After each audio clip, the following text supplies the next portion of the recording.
Comme vous avez pu vous en rendre compte vous-même, nous avons fait l'ensemble des départements de la région de Dakar, où sur place, nous avons effectivement trouvé que le matériel est bien acheminé.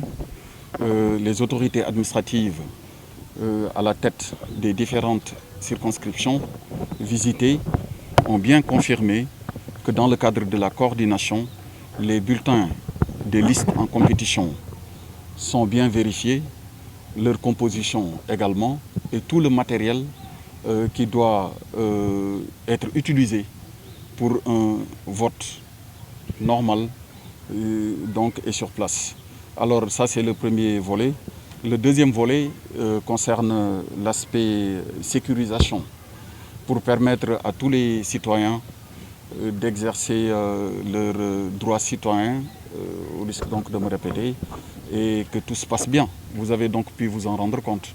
C'est le même constat que celui qui a été fait pour les régions de Diourbel et de Thiès. Des précisions également sur la présence des présidents de bureau de vote à l'heure.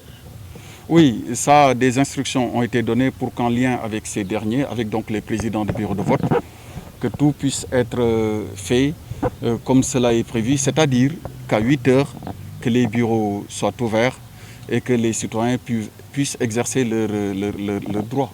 Ça a été bien précisé et comme vous en êtes aussi rendu compte, dans le cadre des différents échanges, toutes les assurances ont été données sur place par les autorités administratives qui, naturellement, sont à pied d'œuvre.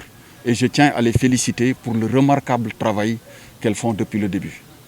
Sans oublier, bien sûr, la DGE, qui est le bras technique du ministère pour l'organisation de ces élections. Monsieur le ministre, nous sommes à quelques heures de l'ouverture des centres de vote. Quel message aux citoyens sénégalais d'une part et de l'autre aux candidats? Oui, en fait, nous avons en charge l'organisation des élections. Donc notre devoir, c'est de faire en sorte que celle-ci, c'est-à-dire l'organisation, se passe normalement. S'agissant des citoyens, tout ce qu'on peut dire, c'est que chacun connaît son rôle. Je l'ai répété à plusieurs reprises, c'est un moment où on doit choisir. On doit choisir ceux qui sont à la tête donc des collectivités territoriales concernées par cette élection. Il s'agit de choisir donc les conseillers départementaux, municipaux et de ville. Chacun pourra faire son choix. Et s'agissant plus globalement des candidats, je n'ai pas un message particulier à leur endroit. C'est des personnes qui compétissent. Et comme dans toute compétition, je l'ai dit tantôt également, il y a de la passion, mais la raison doit toujours finir par l'emporter.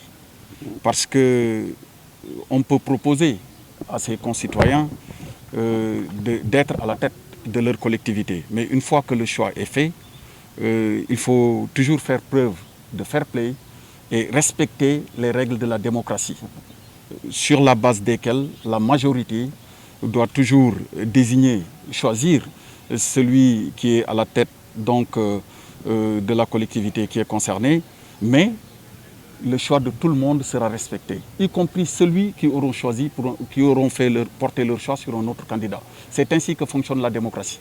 Elle est tout simplement belle. Monsieur le ministre, peut-être un mot sur le recrutement et la formation du personnel qui est en charge de l'organisation de ces élections. Et également, vous avez fait le tour de 5 départements.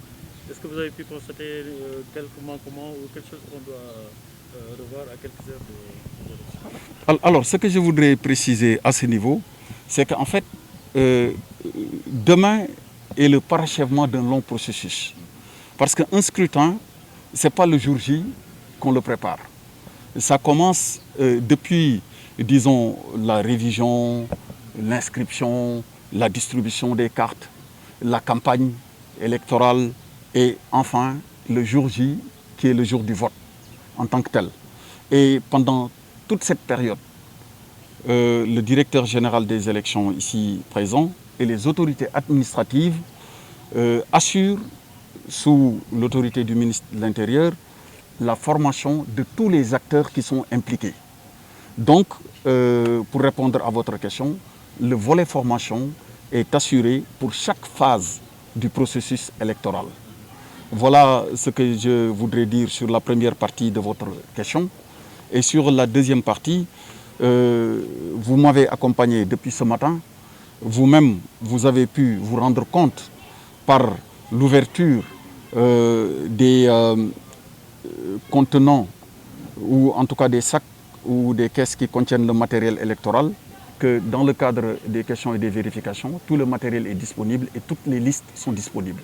Sous ce rapport-là, nous sommes rassurés par ce que nous avons vu sur le terrain. Ce qui reste, c'est d'ouvrir les bureaux de vote à l'heure indiquée et que les opérations se déroulent normalement jusqu'à la fin du scrutin. Alors donc.